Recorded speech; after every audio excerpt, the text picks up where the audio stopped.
Hello, it's me again. Okay, well, hi you guys, and welcome to or back or around, or thanks for clicking. Yep, all those things. It's really bright outside, so if you see me squinting, I'm sorry. I figured, hey, sit on the porch, enjoy some cows and my chocolate milk because I couldn't find any coffee, and let's talk about vet school.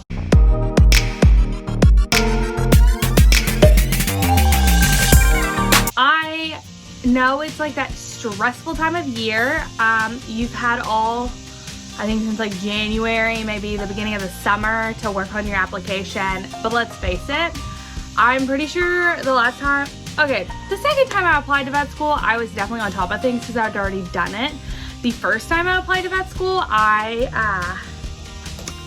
filled out my application on the extension because of Hurricane Harvey. So was she the greatest application? Not at all. A lot of you are either thinking about like picking which schools that you're gonna apply to.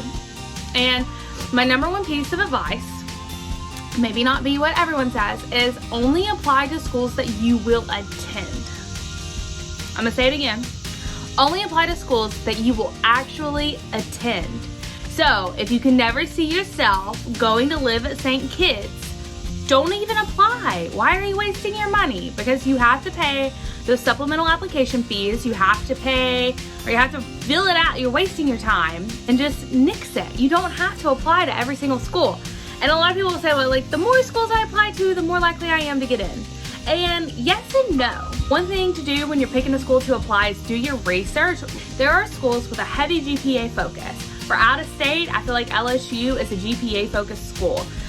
If you have a really bad GPA, I probably wouldn't apply to that school because GPA is a very large percentage of what they look at when considering candidates. You may want to apply to a more holistic school. That's one thing to think about, is how is that school looking at its applicants and where do I fall in this applicant list? If you have a 4.0, it doesn't mean you're going to get in vet school. If you have a 3.0, it doesn't mean you're not going to get in vet school. Like, it's just honestly a little bit of a gamble regardless. Because it's all about whose desk you land on, what the application looks like that year, who the other applicants on that desk look like. So there's a lot of other factors playing into vet school admissions. There is no science behind it, but there is smart choices. Don't apply to a school that you won't actually attend, because you have to pay more money to submit your application there, and save money now. Kind of going along with the money thing, something else you really want to consider when you're applying to vet school is the price of tuition. I knew I could never afford out of state at some of these institutions. And if I couldn't afford it, there's no sense in me applying there, because if I'm not going to pay it, why would I even go there? So it kind of falls back in that, like, only apply to where you're going to go. Only apply where you can afford. So I know the island schools can be pretty expensive in tuition. It is doable. People do it. I know people who have done it. But if that's not something that you're comfortable doing, don't put yourself in that decision where you feel like you're turning down your dream because of money. So just avoid that to begin with. And if you're not going to pay the tuition, don't go there. You can always look up the tuition ahead of time so that you can see what these schools' tuition rates are. And if you look ahead of time and you're like, oh, that's a lot of money, it's more than my in-state or more than my contract seat, then maybe you should really think hard on if you're going to go to that school. Now, on the flip side of that, I do know some students who are in my class who are out-of-state tuition was cheaper than in-state tuition where they're from. So that's another caveat, that you're going to have to do that little bit of extra research on price, tuition, things like that. And it's a big deal. We all know we're going to have a high debt to income ratio. Just because a school is really high in tuition doesn't mean that it is a great caliber program, and the verse of that is true. So just because a school is really cheap or lower tuition does not mean it's a crappy program. So you cannot equate level of program to tuition prices. It's kind of not the same thing. Which brings me to the next thing to consider when you're selecting a school to apply to or even attend is look at the program types. So I think Arizona is a 3-year program. Wild to me. I could never. My mind, doing good in my little 2+2 program. There are some people who are like, that's my jam. I can do that. they should go there. Me, can't do that. Didn't apply there. One of the things that really drew me to where I ended up, like I said, is it's a 2+2 program. Mississippi State, Hell State, go Dogs. What can I say? I love my school. Anyway, we're a 2-2 program. So our first 2 years in the classroom, while a lot of people are just now going back to school, we're halfway through our semester and it is August 22nd. And I've already finished 2 classes. I'm about to finish another next Thursday. I have a final. Or this coming Thursday I have a final. So like we hit the ground running hard. We get 1 summer break you can utilize to do like research opportunities. And then we hit the ground running hard again in classroom. And then as soon as we finish that classroom phase, we roll directly into clinics. We don't take a break. We're like, all right, you finished your 2nd year, you passed, hit the clinic, here's your rotation. So that is something that was very important to me. My boyfriend went to Mississippi State, and like I know all the experiences that he got out of clinics in that 2 years.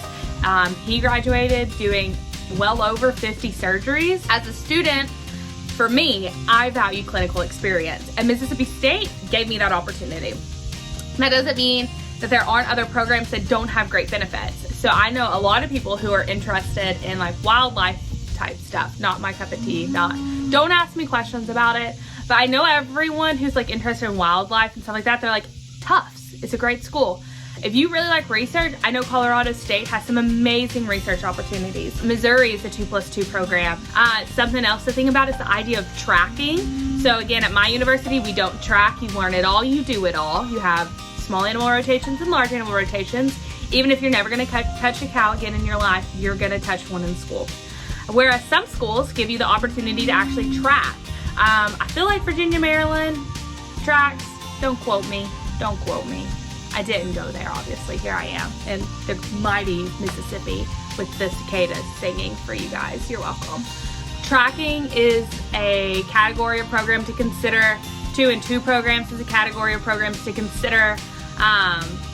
The length of the programs, again, Arizona's 3 years, and I want to say Ross and SGU are 3-year programs too. So those are things that you want to look at when you're thinking about applying is, would I do well in this environment? Is this conducive to how I learn or what I want to gain out of my vet school? And then be like, okay, I'm gonna apply there. This is it. Like I'm applying to this school or I'm gonna attend this school. So this stuff I'm telling y'all about picking schools to apply to on Vmcas, this is the same conversation I had with myself when I was like, where am I gonna go? I have these offers. I never thought I was gonna have more than one vet school I got into, and I did. So I was kind of like shooketh. I was like, whoa, they want me. But it was hard because I'm like, what if I make the wrong choice? And so luckily when you're just applying, it doesn't feel like you're making the wrong choice, but when you're selecting a school, you're kind of like, have this like, oh crap moment when you send in your deposit. Yeah, we'll talk about that later. But like I said, really look at the programs. That is what you're applying to. So if you don't know the ins and outs of the program you're applying to, do your homework and a little more research because you really want to know these things. I kind of already alluded to this. Another thing that you want to think about when applying to programs is some of those extra opportunities that they have. For example, research. If you are interested in a combined degree program, you're gonna have to go to a school that offers that. Now, I will say I dropped the ball. I did attend Mississippi State for my master's outside of the vet school. But one thing I was really interested in was doing my master's in public health alongside my DVM. I know that's an option at other schools, and I guess I just kind of assumed because we had a DVM PhD program at State, we had an MPH DVM program at State, and we don't.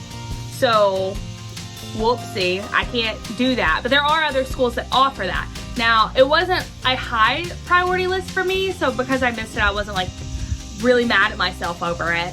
But if doing research or getting an additional degree with your DVM is something that you really want to do your research, apply to those programs. And you also may want to reach out to the coordinators over those programs ahead of time, because a lot of times, if you're going to do a combined program, because a lot of times they'll have either a separate admissions cycle, or not admissions cycle, but admissions process, because you're part of a graduate. It's a little different. Like you're not just like, oh, I got into vet school, I get into the combined program too. A lot of times they'll have extra steps you need to do, maybe some more paperwork you need to submit, or maybe you need to contact that school's grad office. So if you are interested in doing those programs, reach out earlier instead of later. So like do it now not September 15th. To the people who are in charge of that for whichever school you're looking at. And a lot of times you can just start with the admissions team for that school, and if they don't know, I would Google maybe whoever is the director of that combined program for your university. Oh, opportunities. So, told you about the combined programs. Total thing. Maybe you just don't want to do a complete combined program, but you want to do some summer research. That's one thing that my school does. You get paid, you do a research project, it's 12 weeks, get your feet wet, helps you decide like maybe I should go back and apply for a combined program. So it's a unique opportunity. There are other schools that do it. I know we do ours in conjunction with Tuskegee, so I know Tuskegee does the same thing. But those are some other things to consider when you're applying to schools, is look at what else their students are doing besides vet school.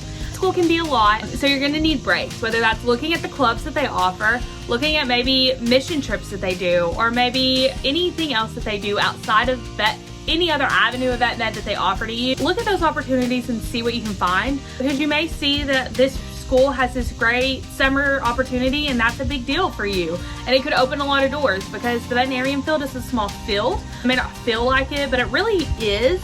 So the sooner you start networking, kind of the better, off in the long run.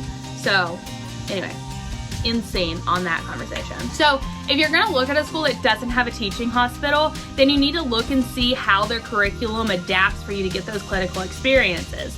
And if you're okay with that and you're like, man, this is a great opportunity, it's gonna teach me a lot more than being in a teaching hospital, go for it. But what you don't want to do is you don't want to apply to a school, get in, accept your deposit, show up and be like, where's the teaching hospital, and there not be one. And then the last thing I really want to talk about is interviews. Not you interviewing, but how you interview the school. So one of the biggest things about picking a vet school is you have to interview for most programs, and in that interview you get a chance to see what that school is like. So I will say that that interview process is really the driving force that made me pick the school I chose. I had some pretty awful interview experiences with some of the other schools I interviewed with, and that could have just been my interviewers or the people that they had sit in on my committee. Other people had great experiences, but for me, it was just a big sign, a big red flag, and I was like, you know, this isn't where I feel myself being at home. This doesn't feel like the best program for me. And I was so thankful that I took the time during my interview to get a good feel for the school. So use your interview, if you get an interview to a school, to fill out the school just as much as they are filling out you. So I'm gonna leave you with like one little piece of advice, and this is consider the money heavily. I know it feels like if you just apply to a whole bunch of schools, you're gonna increase your odds, but like I said, do your research on those schools, because don't waste another $120. I don't even know how much it is this year, but a lot of them have supplemental fees too. So like, shoot y'all, no, I ain't paying $300 for you to tell me no. And I know you're gonna tell me no because GPA is a big deal and I have a bad GPA. So save yourself some heartache, save yourself some money, and really do some investigation on the schools that you're gonna apply to.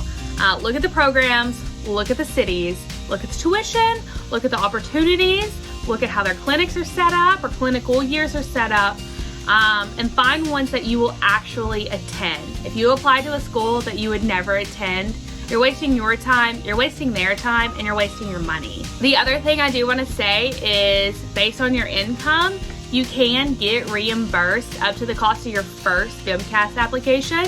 So take advantage of that program. There's some programs that if you got that, then you didn't have to pay their supplemental application fee. So look into that, take some time, do some research, and don't wait till the last minute. The deadline's just around the corner. All right. Well, I think that's really all I want to talk about, was how to pick a school to apply to or attend. I'm going to share the cicadas singing to you too.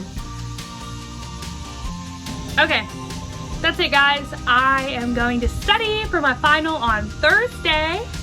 Yay. Finishing my third vet school class of the fall semester, and hopefully going to be a doctor soon.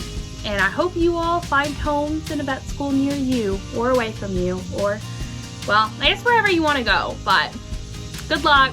Best wishes. See you next time. Madison, do you want to say hi? Huh? You're a little naked.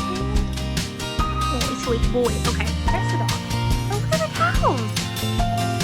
I know, you hear all the cicadas, but there's those cows. There's horses too. I don't know where they went. There's also some longhorns around here somewhere, but they're not showing up. Anyway, just thought maybe you'd... Yeah, happy Sunday. Okay, go fill out your Vmcas.